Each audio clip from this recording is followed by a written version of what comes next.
Hello बच्चों, नमस्कार। मैं हूं आपका प्यारा सा टीचर पंकज गंगवार और ये प्यारा सा चैनल सीबी एजुकेशन क्लासेस में आपका स्वागत करता हूं। अगर आपको हमारा वीडियो, आपका हमारा मेथड पसंद आता हो तो प्लीज और प्लीज मेरे चैनल को लाइक करें, सब्सक्राइब करें और शेयर करना ना भूलें।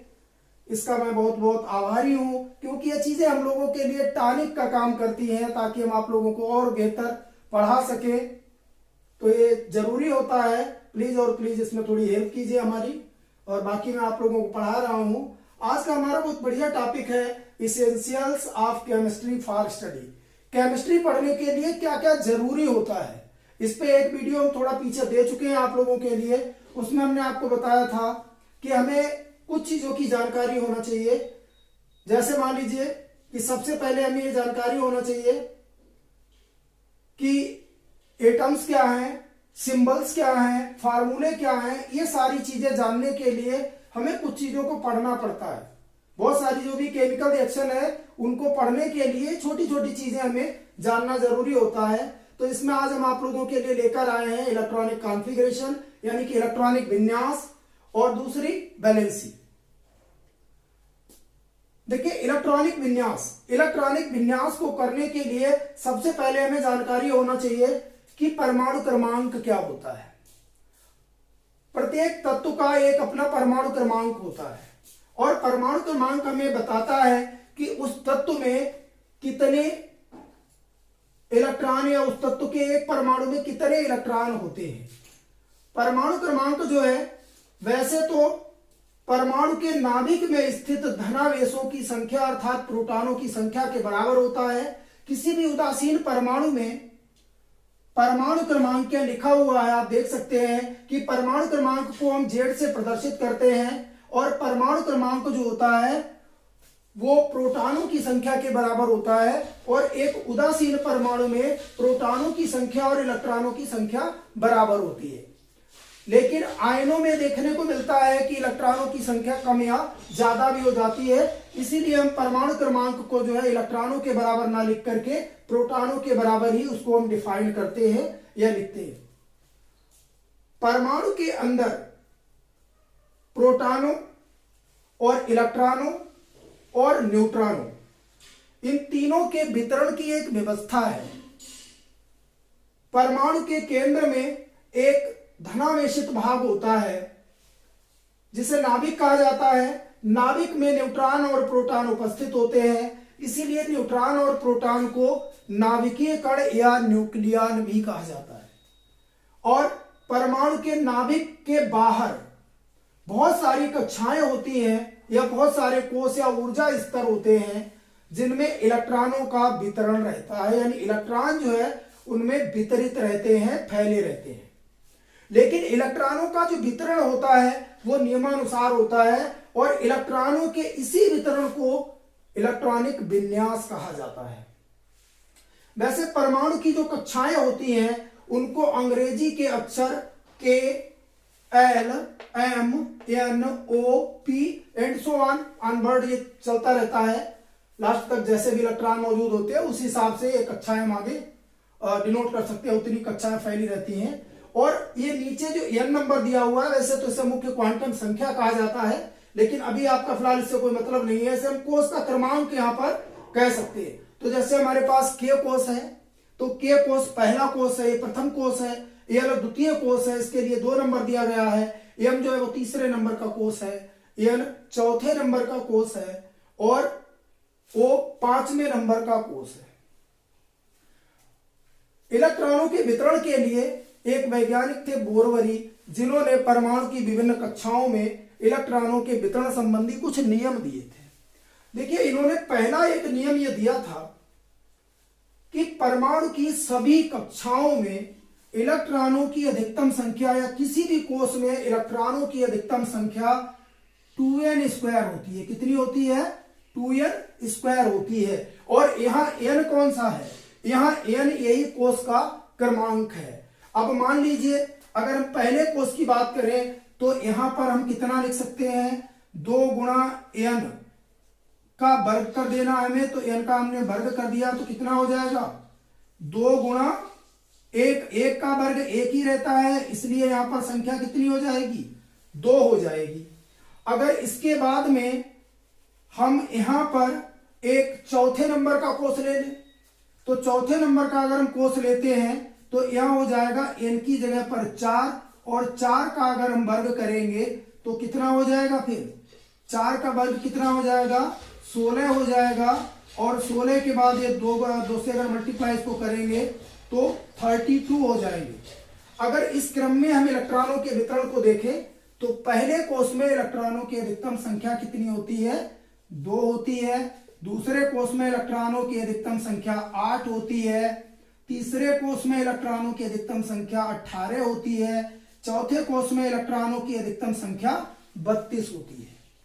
ये अधिकतम संख्या है कि इससे ज्यादा इलेक्ट्रॉन किसी भी कोष के अंदर नहीं भरे जा सकते हैं, इससे ज्यादा इलेक्ट्रॉन कोष के अंदर नहीं हो सकते हैं। कम हो सकते हैं लेकिन इससे ज्यादा नहीं हो सकते। ये इनका मैक्सिमम नंबर है या इनकी अधिकतम क्षमता है प्रत्येक कोष की कि उसमें इससे ज्यादा इलेक्ट्रॉन, इन क्षमता से ज्यादा इलेक्ट्रॉन नहीं हो सकते। इसके बाद दूसरा नियम इन्होंने दिया था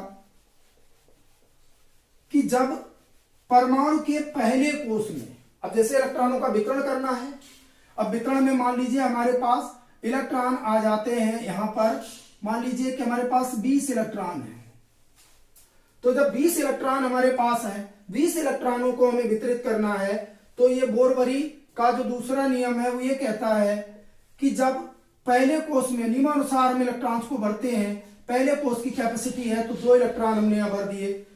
दूसरे कोष की कैपेसिटी 8 इलेक्ट्रॉन की होती है तो 8 इलेक्ट्रॉन भर दिए। तीसरे कोष की कैपेसिटी 18 इलेक्ट्रॉन की है तो 18 इलेक्ट्रॉन भर दिए। और अब देखिए 18 इलेक्ट्रॉन भर देंगे, फिर यहां पे आप टोटल कर लीजिए। अभी तो नियमानुसार भर रहे हैं लेकिन हमारे पास पहले कोष में 2 हो गए, दूसरे कोष में 8 हो गए, तो यहां तक इलेक्ट्रॉनों की संख्या कितनी हो जाती है, 10।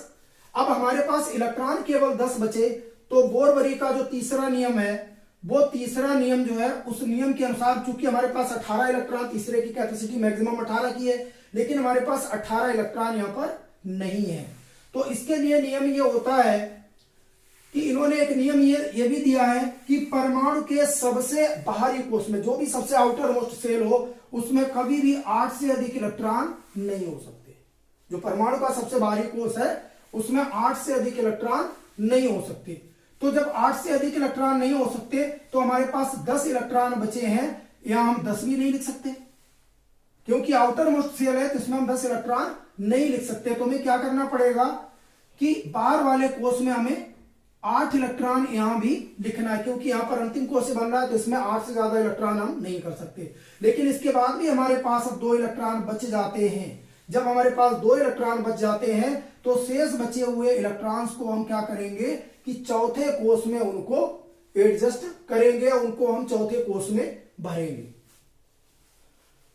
इसके बाद इनका एक नियम और है, ये तीसरा नियम है कि इनका तीसरा नियम ये कहता है कि जैसे पहला नियम आपने पढ़ लिया कि प्रत्येक कोष में इलेक्ट्रॉनों की अधिकतम संख्या 2n² होती है।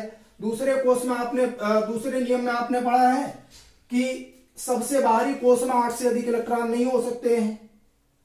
तीसरा नियम है कि जब पहले कोष में 2 इलेक्ट्रॉन हो जाते हैं तो दूसरा कोष भरना प्रारंभ हो जाता है, और जब दूसरे में 8 हो जाते हैं तो तीसरा भरना प्रारंभ हो जाता है, और जब तीसरे में 8 हो जाते हैं तो चौथा भरना प्रारंभ हो जाता है।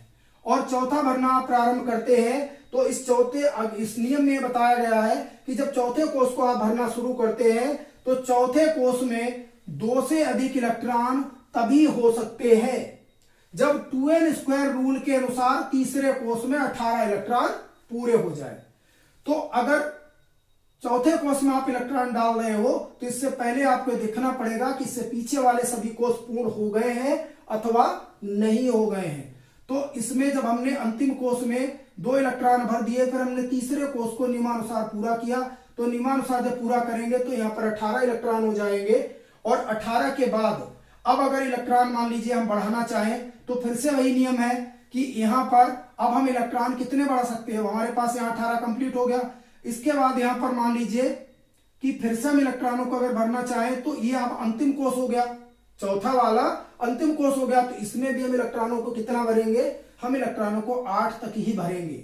8 के बाद फिर इसमें हम इलेक्ट्रॉन नहीं बढ़ा सकते हैं। अगर फिर इलेक्ट्रॉन हम 8 के बाद बढ़ाएंगे तो ये दूसरे नियम का उल्लंघन हो जाएगा।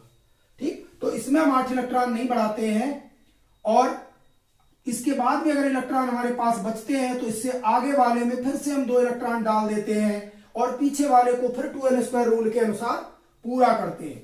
तो इस प्रकार से ये बोर-वरी के द्वारा इलेक्ट्रॉनों के वितरण के नियम है। इनकी सहायता से हम किसी भी परमाणु का इलेक्ट्रॉनिक विन्यास बना लेते हैं।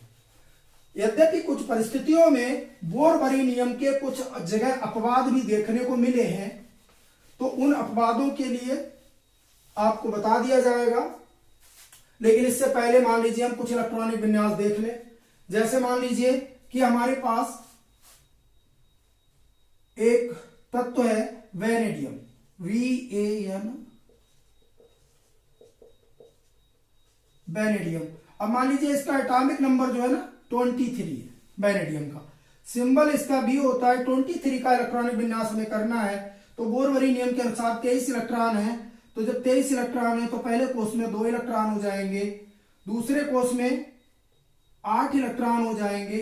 10 इलेक्ट्रॉन यहां तक हमने कर लिया, हमारे पास अब 13 इलेक्ट्रॉन बचे हैं। तो अंतिम कोष में 13 इलेक्ट्रॉन नहीं डाल सकते, यद्यपि उसकी कैपेसिटी 18 की है, लेकिन हम 13 इलेक्ट्रॉन उसमें नहीं डाल सकते हैं। तो अब हम इसमें क्या करेंगे कि इसमें हम दोबारा से 8 इलेक्ट्रॉन भरेंगे और 8 इलेक्ट्रॉन के बाद अब हमारे पास कितने इलेक्ट्रॉन बचते हैं, यहां पर 18 इलेक्ट्रॉन हो गए और 18 के बाद हमारे पास 5 इलेक्ट्रॉन और बचते हैं। तो इससे आगे वाले कोष में हम 2 इलेक्ट्रॉन भरेंगे, क्योंकि सबसे अंतिम कोष में 2 से अधिक इलेक्ट्रॉन तभी कर सकते हैं जब पिछले कोष में इलेक्ट्रॉनों की संख्या 2n² रूल के अनुसार पूरी हो जाए।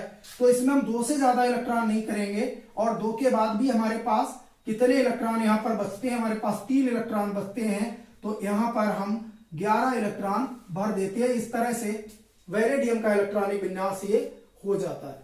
तो इलेक्ट्रॉनिक विन्यास की आप लोग थोड़ी प्रैक्टिस करेंगे, कुछ अलग अलग एटॉमिक नंबर्स लेके। इसके साथ ही धन्यवाद, बहुत बहुत धन्यवाद। आप लोगों ने हमारे चैनल को देखा, हमारे वीडियोस को देखा। धन्यवाद।